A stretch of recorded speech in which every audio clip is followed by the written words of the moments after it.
Hello guys, and welcome back to another video. I've got a lot to bring you guys in this video, so make sure to grab some water, maybe grab a snack, and get settled in. I'm also going to be covering some projects that I'm interested in, as well as my first giveaway at the end of this video, so make sure to check that out. Okay, so in this video, I wanted to show you guys a simple trick I used to save hundreds, sometimes even 1,000 plus a month in gas fees. And I know that might seem a bit far-fetched, but I promise you it's not, and I'm about to show you why and how to do this. But as always, before I dive in, make sure to follow me on Twitter at BlockchainGavin, like, subscribe, and turn on post notifications, as it would greatly help the channel. All right, so this method works with all things blockchain, whether you're transferring Ethereum, transferring a token, minting a project, or buying a token on the secondary market such as OpenSea. So let's go ahead and head over to etherscan.io/gas tracker. So right now we can see Gwei is around 135. It's not too bad, but it's not what we were seeing for the past previous weeks, where we were pretty spoiled having around 40 Gwei for several weeks. So that was obviously a great time to be minting projects or transferring tokens or whatever you needed to do. I think the average I paid in gas for every single token I minted in the past few weeks was around $30 or $40, which was incredible. Now, with all that being said, this method that I'm about to show you is subjective, meaning it's not a one size fit all, and it should only be applied to certain circumstances. However, I'd say I use this about 50 to 60% of the time, so it does end up saving a lot of gas in the long run. All right, so I'm gonna cover all the ways I do this, but first let's start off with a simple Ethereum transfer. What happened to all my Ethereum? Where did all my Ethereum go? What happened to my Ethereum? Where's all my Ethereum? Just kidding. As most of you know, I tuck most of my stash away in my hardware wallet. I cannot stress this enough. Buy a hardware wallet. This is the Ledger. It's only like $80, which is a decent gas fee. And that way you can sleep well at night knowing your assets are fully protected. Okay, anyways, I went ahead and transferred over 1 ETH to this wallet. So let's go ahead and send it back. So I'm gonna do transfer between my accounts, send it to my Ledger wallet. I'm going to send 1 ETH. I'm gonna hit next. And then what we're gonna wanna do is we're gonna wanna go into edit, we're gonna wanna go into advanced, and what we're gonna wanna do is adjust the maximum Gwei. So what we adjust the Gwei to is gonna depend on what the average Gwei is for the day or the week. So for instance, like this week, the average Gwei has been around 150. So me trying to set the Gwei to 20 or 30 isn't really gonna make sense. Typically, I want to aim for anywhere between 40 to 60% of the average Gwei. So for example, when we were floating around 40 Gwei, maybe I would set it to 20 or 25. But in this case, since we're floating around 150, 160, I'd probably put this down to about 70 or 80 Gwei. And I'm gonna click save, but actually I'm not gonna do 70 Gwei just in case that happens. I'm gonna do 40 Gwei, I'm gonna click save, and then I'm going to click confirm. Okay, so basically what would happen now is, let's say I go to bed and around 4 a.m. Gwei dips down and we hit 60 or 70 Gwei. My transfer will start going through the block confirmations, and then I should wake up to a success confirmation. So I actually don't want to send this Ethereum back because Oxia Origin is going to be minting in about 12 hours. Now, obviously for Ethereum transfers, you're not saving that much money, just a couple bucks. But where this really comes in handy is when you're sending Ethereum tokens, because that generally costs anywhere from $25 to $200. So when I'm transferring my ERC tokens to a different wallet, like let's say for instance, I mint a token and I plan on holding it, so I transfer it to my hardware wallet. In that scenario is when, if the Gwei was currently 140, I probably set it down to around 60 or 70 and just let it run its course. By the next day or the time I wake up, there's a good chance that Gwei will come down, even if it's just for about 15 to 30 seconds. That's all you need. It just needs to pop down for a little bit. The block confirmation should start to go through, and then you'll have a successful transfer. So that alone could be the difference of you paying $50 versus paying $100 on one single token transfer. And if you're transferring 5 tokens a week, that's $250, not including tokens that you might be minting, that you might be buying off the secondary market, and Ethereum transfer. So it really does all add up. Now, where this method really comes in handy and where you really start to save a lot more in gas fees is whenever you're either buying a token off the secondary market or you're on a whitelist mint and you have 24 hours to mint. So for instance, if you know you want to buy a token off the secondary market, and let's say we want to buy an item in a collection that's way down here, maybe it's middle or lower top or mid or high tier, then this is another one where you could go ahead and click buy now, confirm checkout, and then before you confirm the transaction, again, you would just go to edit, go to advanced, maximum Gwei. You just want to set the maximum Gwei 40 to 60% relative to what the average Gwei is. So in this case, let's say maybe 60 or 70, and then you just want to hit save and then confirm the transaction. And that way you're going to get locked in at a lower Gwei, so that again, whenever Gwei comes down to that point, even if it's just for 20 or 30 seconds, your transaction should go through. And I do this all the time on projects that I'm whitelisted on, that they give us 12 to 24 hours to mint, because instead of paying for the average Gwei, which could cost me anywhere from $100 to $200 for this specific Gwei, if I've got 24 hours to mint, then all I'm going to do is do exactly what I just showed you on OpenSea. I'm going to go in, adjust the maximum Gwei, and I'm just going to set it at about 40 to 60%. That way I don't have to waste time sitting around waiting for Gwei to drop and then hopefully getting in before it pops up again, because a lot of times when Gwei dips to super low levels, typically you'll see it bounce back pretty quickly, and that's just because other people are waiting for the Gwei to drop so that they can pay lower gas fees for their transactions. But when you do this method, you don't have to worry about it. You don't have to sit around waiting for it. And if it only drops for about 15 or 20 seconds, it's done. It did the work for you. You probably wake up the next day or maybe a few hours later after you have work or whatever it is. And assuming you didn't set your Gwei too low relative to the average, your transaction should be successful. Now, let's say worst case scenario, there's only 3 or 4 hours left, or maybe 2 hours left in the minting period, and you're kind of getting a bit antsy and you're worried that it's not going to go through. You could always cancel the transaction, probably pay around $10 for gas,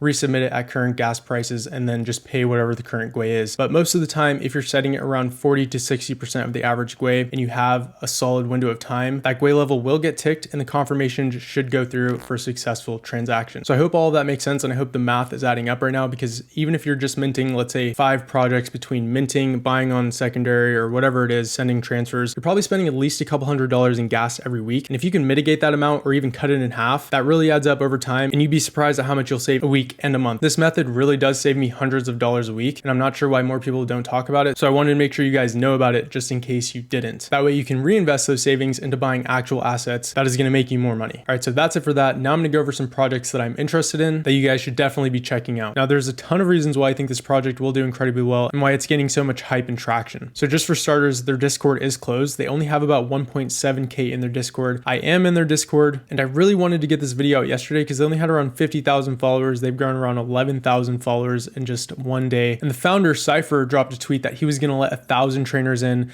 at specified times. I believe it was 2 a.m., 8 a.m., 6 a.m., whatever. So I really wanted to get this video out before that happened, but I just wasn't feeling good enough. And now it looks like all of those spots just got filled about an hour before making this video. So I think there's about 3,000 people in there now, but there's still going to be plenty of chances to get in this Discord. You're going to want to follow them, turn on post notifications, and then you're also going to want to hop onto Cyber's Twitter, who is the founder of Pixelmon, and follow them and turn on their post notifications, because Cypher does drop hints, and he'll also drop times and dates as to when they're going to open the Discord to let new trainers inside. So I'm trying to find the tweet. I can't find it, but either way, I did post this in my Discord for everyone who wanted to make it in. So if we head over to my Discord server and we go to announcements, I gave everyone in my Discord a 24-hour heads up that there was going to be another 1,000 trainers accepted into Pixelmon. For faster information and more information on projects, you're definitely going to want to hop in the Discord. Links in bio if you want to join, but let's go ahead and talk more about Pixelmon. So it says train, trade, fight, and evolve your Pixelmon through the metaverse. So these guys are going to be minting next month, so there's plenty of time to get whitelisted. Might seem a little late, but I'm telling you, it is not too late. Now let's go ahead and hop over to the Pixelmon website. So the reason I am so particularly bullish on this project is because these guys already announced their 3D looking voxel type project before the 3D wave really started to take off. So these guys have been around for a minute. They didn't just randomly pop up and say, hey, we're gonna mint in 2 weeks. They've been working on this for quite some time. And what's actually super cool is if you make it into the Pixelmon, it says the capacity is only 1,000, but that's obviously increased. If you make it in, they drop a bunch of alpha on new projects. Now I wanna show you guys the teaser video that they have. It's under the dungeon tab on pixelmon.club, and it's also the pinned tweet on their Twitter.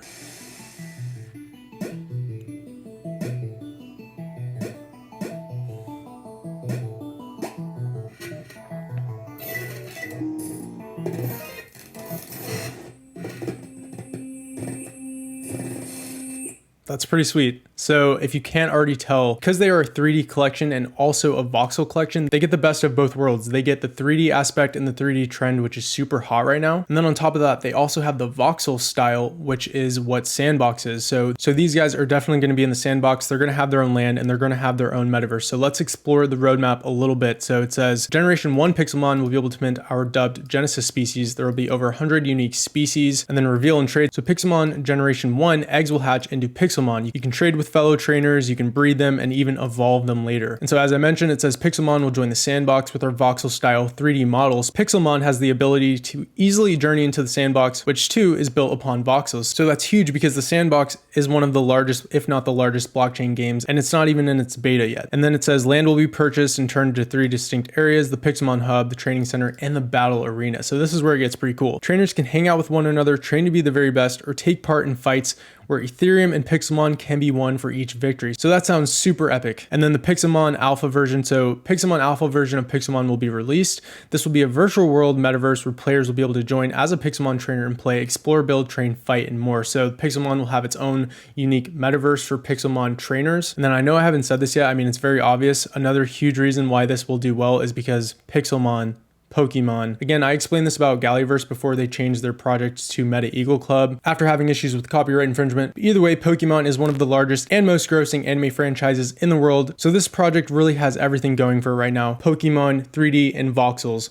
All super trendy, all in demand, and fits the criteria perfectly to the T for hype, especially just due to the fact that they are a 3D voxel type collection and they are going to fit so perfectly in the sandbox. And then I'll just wrap up the rest of the roadmap real quick. So it says land plus Gen 2, the Pixelverse land, apartments, villas, mansions, castles, tents, houses, and more will become available to the public for purchase, rent, and mortgage. So these guys really have it all planned out. This is a very ambitious project. There's going to be breeding, there's going to be evolving, there's going to be fighting, there's going to be training, there's going to be their own metaverse, they're going to have land in the sandbox. You're then going to be able to own assets of land within that land, such as everything I just read off, like apartments and villas and mansions. And then it says Generation 1 Pixelmon holders will gain early access to both future land and species in Pixelmon. So obviously this is a very ambitious project. I'm rooting for the team. I hope that they can make everything happen. But I do want to be completely transparent with you guys. Just because a project says they're going to do something doesn't necessarily mean it's going to get done. But I am rooting for this team and I do think that they can make it happen, especially with the community that they're developing. I'm not always a super fan of locked discords, but I do think when you're doing it how these guys are doing it and you do it the right way, you're really growing a solid community of people who get to know each other. That's one, gonna hold up the floor price, bring demand on the secondary market, lead to a strong community, which is then all gonna snowball into them being able to fulfill their long-term promises and goals. So that's pretty much it for Pixelmon. I'm pretty excited about this project if you can't tell already. So make sure to follow these guys, turn on the post notifications, go follow Cypher because like I said, he drops hints about when they're gonna open more spots for trainers to get into the Discord. And hopefully I will see you guys inside. All right, so the next project I wanna cover is called Dogami. I think that's how it's pronounced. It might be Dogami.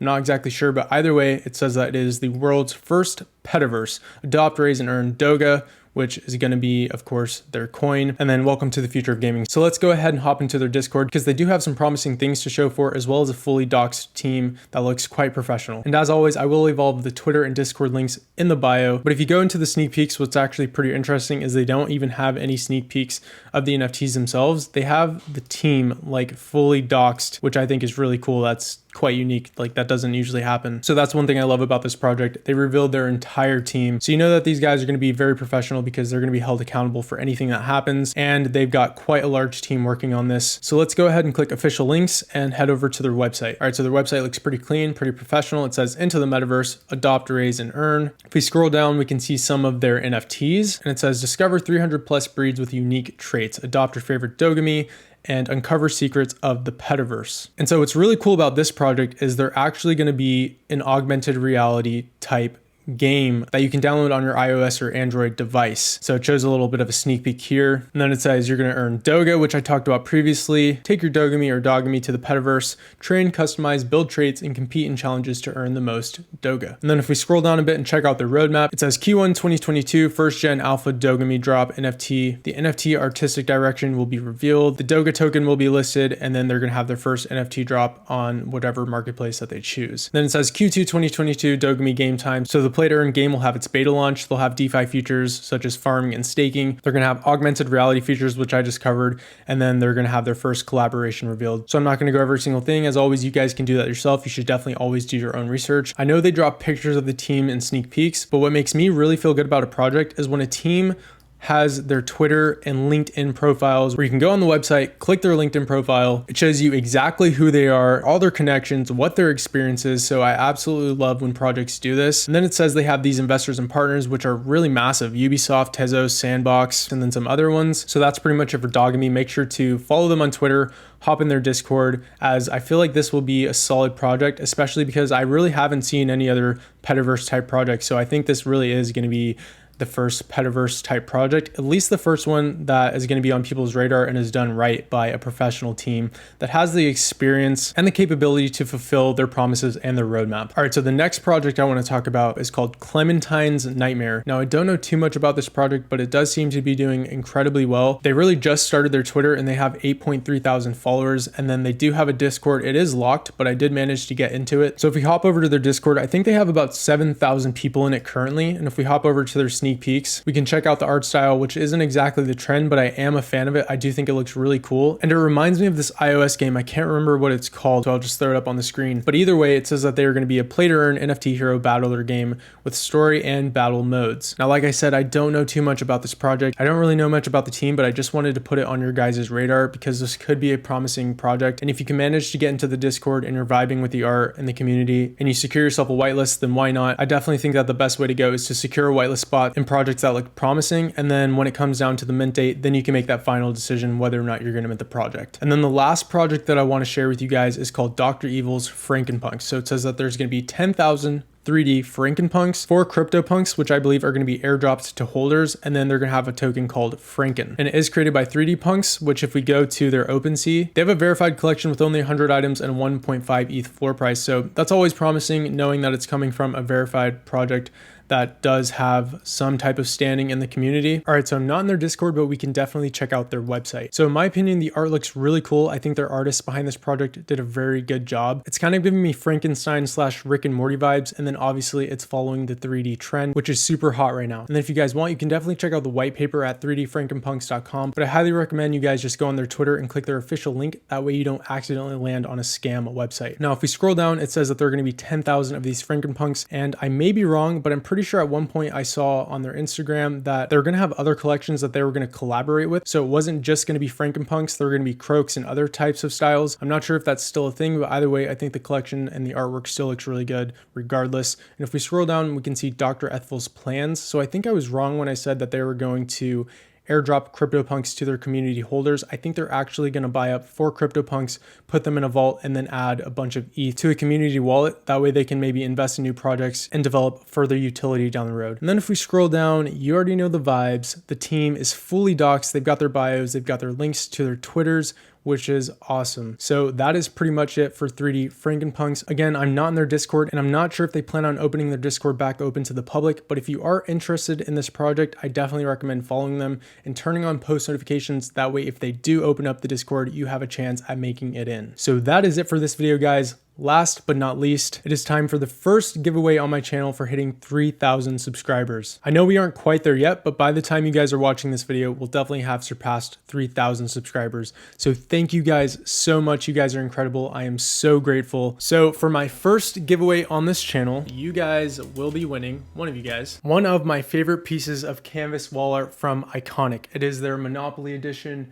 You can't deposit excuses. And now one of you guys is gonna win your very own. It is the exact same one that is on my wall. Anyways, one of you guys is gonna win one of these. So with that being said, all you have to do to enter the giveaway is subscribe to the channel, like this video, drop a comment below, and follow me on Twitter at blockchaingavin. And then once I hit 1,600 followers on Twitter, I will announce the winner on my Twitter. And then once I drop my next video, I will announce the winner there as well. Should I refresh the page? I think I should.